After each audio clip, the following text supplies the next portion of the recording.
This episode is sponsored by My Local CFO, helping you build stronger growth by connecting your financial picture to your operational goals. Follow them on Facebook and LinkedIn at My Local CFO or visit their website at www.mylocalcfo.com.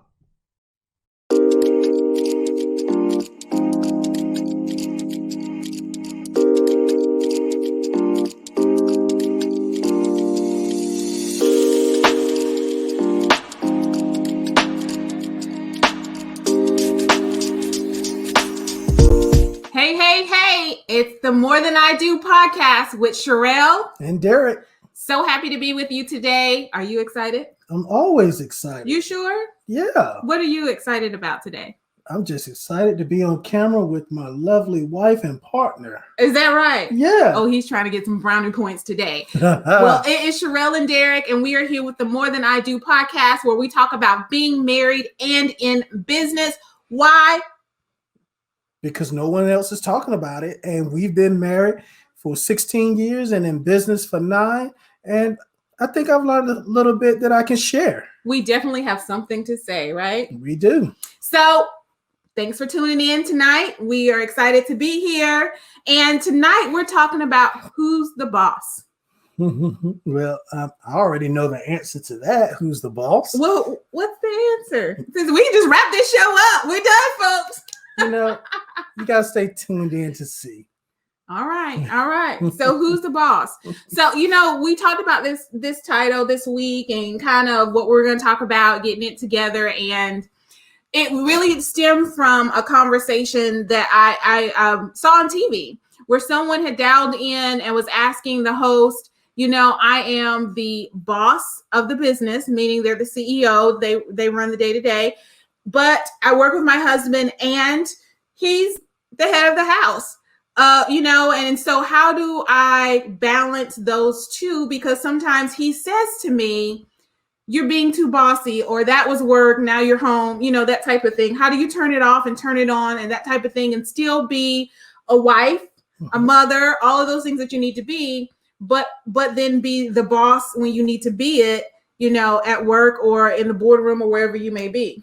Yeah, it's definitely a balancing act of, we've talked previously about some of these topics about knowing the strengths and the weaknesses of one another, especially in the business and also in the marriage. I mean, just because, a lot of times we get caught up in gender roles, especially with some of the backgrounds that we have. But, the reality of it is you can be in whatever position you need to be in based on the strength or the weakness that you have. Because even though I run our company is My Local CFO, and we're a financial firm offering virtual CFO services. Mm-hmm. So we walk along with the CEO and make sure that where they want to go, they can get there financially, right? And then they're financially sound as well.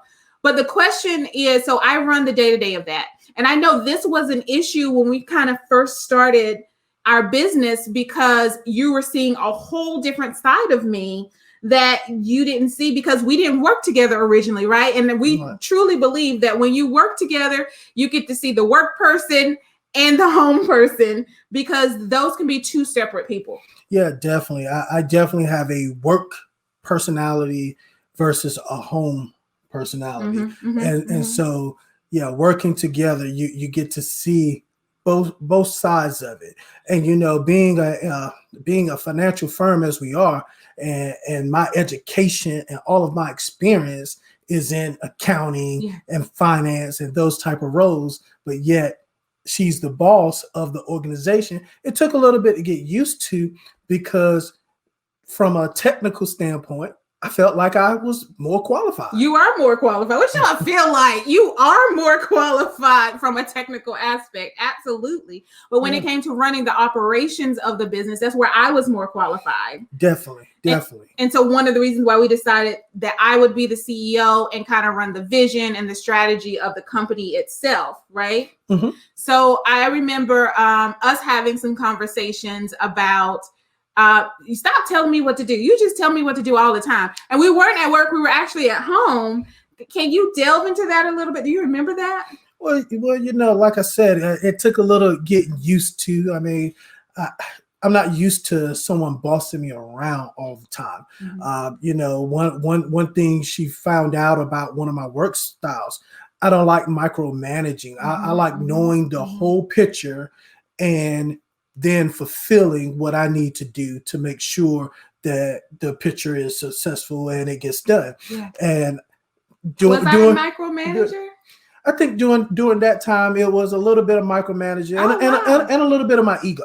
Okay. It was probably more so of my ego than the actual management skill. Yeah. So one of the things that I learned is, and we kind of talked about this as we were kicking around this idea for this topic, was that I realized as I went back into other roles that I've had, that at certain points, if I'm focused, it's not a different me, it's a different side of me that you have to use, right? So if you're a mom and your baby's in danger, there's a different mode that kicks in than if the baby's just sitting there playing. You know what I'm saying? Yes. Or if someone's in danger that you love, it's a different mode that kicks in. And I think in leading, period, because I can go back to other positions I had and different things like that. Surely this is not the first leading position that I had. That I am usually a jovial, happy-go-lucky, all about the other person type person. But when it comes to leading a company or leading people and making sure things are happening, I'm definitely one to want to make sure that I'm holding myself accountable, but that everyone is playing their part. And it takes on a stiffer place, because I know that we have somewhere to go. There's a place that we need to be. This is not playtime, people. We got to go. And I make cut and dry decisions very quick. Yes, no, okay, not gonna happen. I don't like this. We're moving on here. And I don't think you were used to that in my personality, just being a wife. Yeah, and on the flip side of that, I think even now when you come downstairs to my office and you sit, if I'm in the middle of something, I'm calculating numbers. Numbers are serious for me. That's business. That's life or death for me. And so when I'm working on a project or working, and sometimes she stops by and sits in my office just to say hello, and before you know it, she's saying something jokingly or whatnot. I'm not laughing. I'm really stiff and tense, and she has to say, "Oh, I was just joking." But in my mind, I know she's joking. Yeah. I just didn't react like I You would like, react move it if I'm along, on the lady. couch. Move it along, lady. I'm in the process of something, that's that barrier of respect, of understanding when someone's in their zone. That's right. And so it was one understanding what that work balance was for us. Yes. And how we reacted when we were in the crux of whatever it is that we needed to do or that was important and had our focus. Because you're right, when we're dealing with numbers and strategies and different things like that, that's a focus moment. And in those moments, we both can get tense and stiff and like not playing or anything like that. And people can take that the wrong way. Yeah, definitely. And it's a fine line. I remember when I was in corporate America, sometimes I had to literally put up a whiteboard, partition whiteboard, because people would stop by and just want to say hi or sit down and have some conversation. Sometimes I have to put the petition up, or sometimes I used to have to say, "Look, can I finish this? I'll come find you after I finish." Yeah. But then working with your spouse, sometimes you're like, can I really say that? Right. Can I tell her, "Look, I don't want to talk to you right now. I can't talk to you right now." Right. And that's knowing your roles and respecting those roles when you're working together. That is so funny. Because one of the things that I had to learn, so a couple of things I had to learn here. So number one, I had to take the criticism that you were giving me and then think about things that were said before, because I was in law enforcement and we had some new officers that came in and we would joke and, be funny around or whatnot. I was a parole officer and one day we needed to go out for arrest. And the officer was coming to joke with me. And I was in that zone because, again, this is about people's lives. This is about safety. This is about understanding what's happening, getting a certain frame or mindset on place. And he said the same. He was like, "You're totally different. You were a totally different person yesterday." And it took him back because he was like, "Wait a minute. Were you faking who that nice person, loving person? Were you faking that person? Is this really who you are?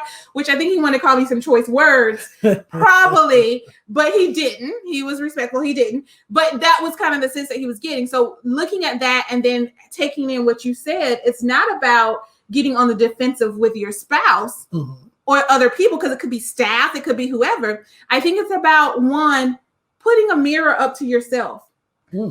Putting a mirror up to yourself to understand those strengths, those weaknesses, but also how are they being perceived, or what are people, what are they looking like? And then after putting the mirror up to yourself, being honest enough to know how to kind of smooth those edges just a little bit. Because I hope that I'm not as harsh as I was when we first started 9 years ago.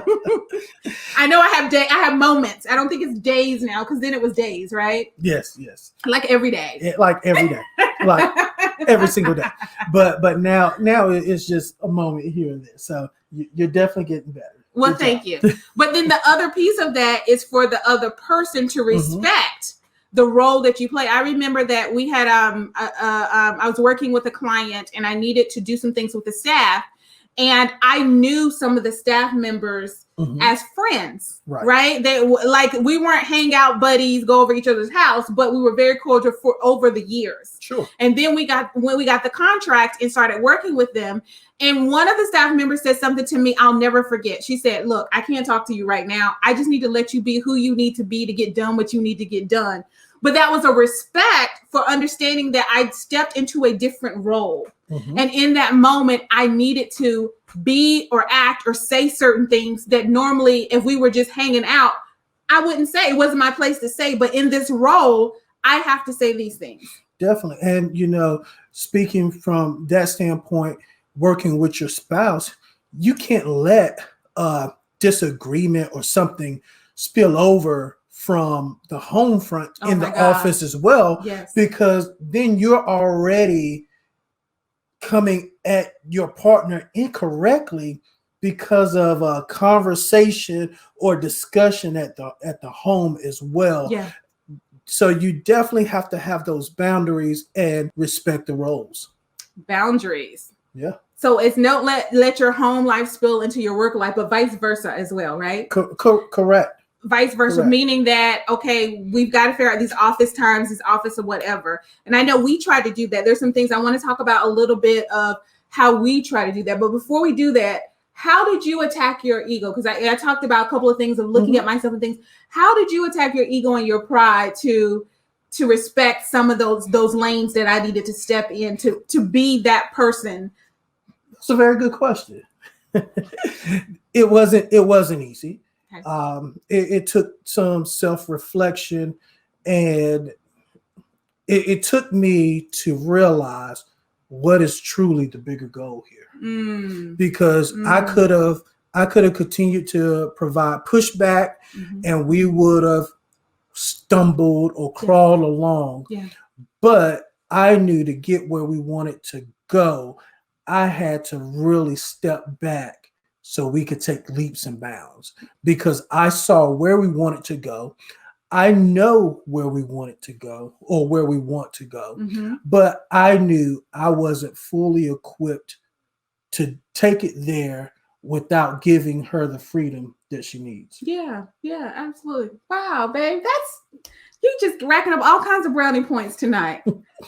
Is this the truth? Is this the truth, or is this brownie points? It's the truth. I mean, because men, I don't like to be told what to do. I remember some instances. That's why I could tell about don't let things spill over, because there was a couple instances. I can't even remember specific examples, but I was doing something at the house, and I was like, she's not going to tell me what to do all day, Monday through Friday, and then tell me what to do again Saturday and Sunday. I refuse to let her tell me what to do all day, every day. And there were some things that I just didn't do. But, how did that work out for you? The reality of it is it worked out horribly, because she's always right. I don't know about that. I don't know if I'm always right, but I'm close. Definitely. We got a little saying in our house. she was doing something in the laundry room. And I just walked by the laundry room, shaking my head, said, nobody likes a know-it-all. Because I was thinking to myself, as a kid, if you were like this as a kid, you couldn't have no friends. I didn't. Nobody likes a know-it-all. Nobody likes a know-it-all. But guess what? It's because we have high standards. So shout out to all the know-it-alls out there. We stand together. We're all up, but we're to take over the world. You sure You need will. a know-it-all in your life. And I'm glad I got one that I trust and I love. All right. More points. More points. I know you're racking up today. I don't know. So now, okay. So we talked about that piece. Yeah. And we talked about just kind of what you need to know kind of from each other, right? That's a respect for each other of those lines and different things like that, because I got to make hard decisions sometimes. And the buck stops here type thing, right? Now, I want to address the in your office, just coming down to your office thing, because, and I started the story a little bit earlier, is when we first got married, I'm like, I'm his wife. I could walk in anytime. He better stop what he doing and just, talk to me and whatever. It didn't matter if it was business, if it was just I needed to talk, or if I wanted to play. It didn't matter what it was. And I had to quickly learn, okay, yes, I am his wife. Yes, I do have that luxury. And when I need to pull that card, I can. But I need to use it sparingly, because we need to respect each other's boundaries, or no work is going to get done around here. And then for staff, what does that say to the staff when you're arguing, or the tension that comes in? Because sometimes you don't have to say anything, but the tension, can fill the atmosphere. Yes, and then now your staff is uncomfortable, or people are working in an environment where they're uncomfortable, which is not good at all. And they're rocking around on eggshells and different things of that nature, because they see you or me not respecting the other one. Then they feel like they can disrespect that person, each other, and disrespect you as the owners in your business. Yeah.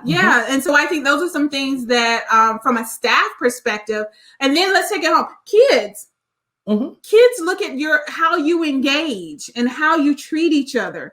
And the respect goes beyond kids and other family members. Yeah, I learned this in corporate America. I think she got used to the corporate job when I was in corporate, that she could come on and stop by my office and sit in the chair and just sit and chat with me. But those were the good old days. Good old days, but it's a different it's a different time now. But the reality is, you as a business owner, you want to be approachable. You want to be accessible. You don't want your staff to feel like they can't ask you anything, or your spouse that they can't ask you anything. Because you're working and you don't have any time for them. Right. But one thing that I did learn in corporate, especially when some of the CEOs would come down and we're doing tours and things like that, as people approach them, they would say something as simple as, I'm happy to see you, glad to meet you. If this is going to be a 5-minute conversation, we can do it. Yeah. If it's a 10-minute conversation, contact my secretary and set an appointment. And that's not bad, right? I mean, you got to have your boundaries to get done whatever it is you need to get done. And people say all the time that they don't have enough time. And I'll say, well, what are you doing with that time that you have? That's right. Right? What are you doing with that time that you have? That's good. Yeah. I mean, again, I remember working in corporate and working now. Sometimes you can go on the internet, something as simple as going on the internet to look up one thing. And before you know it, you've surfed 30, 45 minutes. Hours. Okay, I wasn't going to put my business out. Oh, I wasn't putting your business. I was just saying their business. You put your business out there. Bark dog will holler, right? I just hollered. But you can do that and not even know. I said a bark dog will holler. It's a hit dog will holler. Anyways, I'm sorry. And I'm agreeing with your saying. I know. Because I know it all. Exactly. It works. So go ahead, baby. I'm sorry. No, I was just going to say, you have to figure out how to manage your time better and more wisely, because something as simple as needing to search for something on the internet that should take 5-10 minutes, and then you start doing other searches, you can actually surf for hours, as you say. And at the end of the day, you're trying to think, where did my time go? why wasn't I as productive as I should be? That's true. That's absolutely 100% true. Yep. So let me say this. Okay. We've gotten better. I think we regressed a little bit in COVID just because we're together so much in COVID. You know, yes, we're together so much in COVID, and you know, in COVID have people, especially us, relaxed. Yeah. In the sense of when you get up in the morning, if you have to go to the office, you get dressed and things of that nature. Now in COVID, I know people who just make sure they put on a nice shirt because that's all you're going to see on Business up top, party down bottom. Exactly. Actually, it's not party. It's comfortable home down bottom. You know, as a finance guy, I've been watching trends, right? And so it looks like, you know, places like Walmart and Macy's and Target, they had an uptick in shirts. Yeah. But everything else went flat or declined. And I quickly realized, oh yeah, people want to look nice for their meetings, but all they need is a shirt. Right. Yeah. We side note, we went to a virtual birthday party this past weekend. Something about that. And it was funny. Shout out to Tiffany and Terrence. Yes, shout out. It was funny because they had to specify, please put on pants because there's a dance contest. Yes. Yes. And a few of us, and I'll say us, we're like, wait a minute, we're not ready for that. Hold on. Wait a minute. Hold on. But yes. I was ready. I had pants. You were ready. Yeah. You were ready. Thanks for putting my business out in the streets. But so I guess the gist of things is there's not a boss. Mm-hmm. There's who's in charge of what situation and respecting whatever they need to do or be at that time, even if that's just moving out the way. Yeah. Yeah. And then, as you said, be the best boss in whatever role you're in. She's the boss of driving my local CFO where it needs to go. Mm-hmm. I'm the boss of managing the purse strings. Mm-hmm. Mm-hmm. And so then the reality is it's a partnership because it takes funds to get the company where you want to go. 100%. 100%. Well said. Look at you today, buddy. You on a roll today. Is that what happened when I leave you alone all day? Did you really leave me alone all day? I just had a break. Just breaks. I only bothered you on breaks today. Breaks today.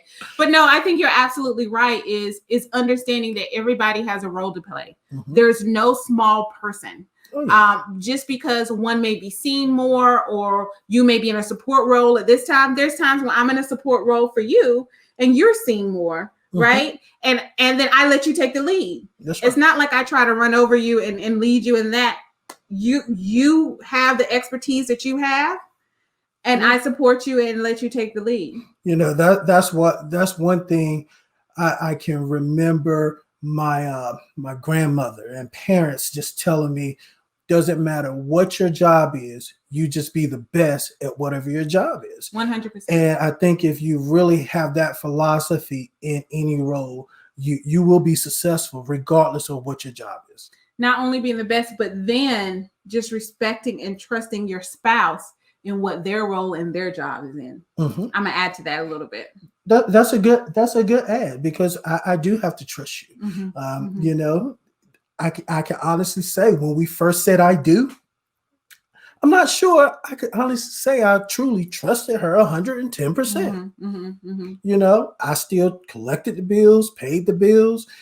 I didn't trust her with that, but had been a single man for a very long time, and I took care of all those things for me. And so it's definitely a trust factor that sometimes has to be built, and it should have been built prior to the marriage, but I did not know.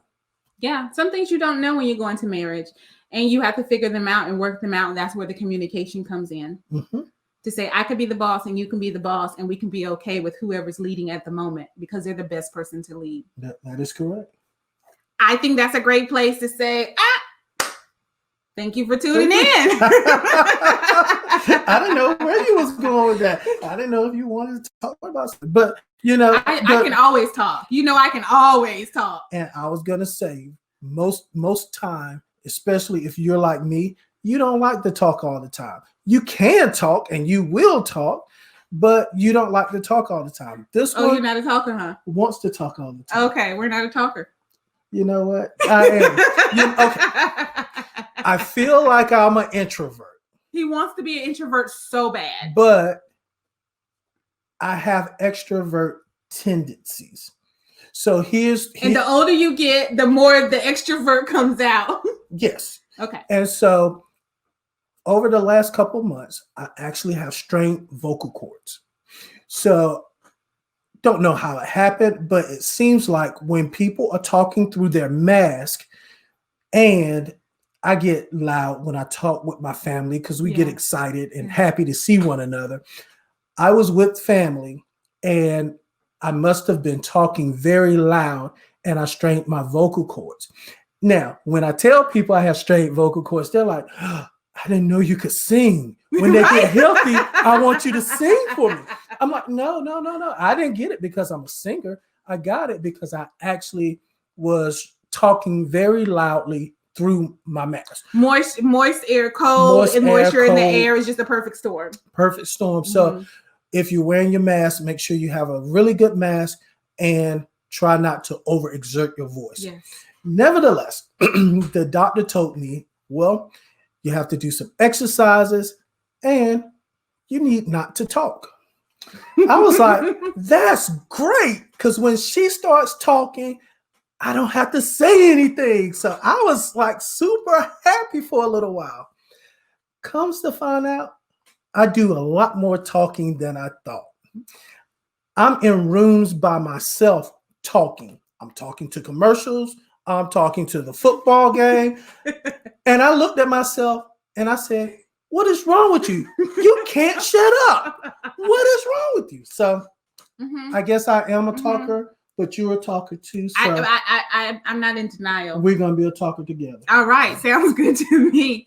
Well, guys, we have really enjoyed this episode with you of Who's the Boss on the More Than I Do podcast with Cherelle and Derrick. We look forward for you tuning in again to another episode. Listen, if you want to connect with us, like us on Facebook, LinkedIn at More Than I Do podcast, or go to our website at www.morethanIdo.life and connect with us, and we'll be so happy to connect with you. 100%. Yeah. Let us know what you want to talk about. Tell us what you feel about our podcast. And more importantly, if you're a couple in business and you have something to say, we want to hear from you to have you on our show.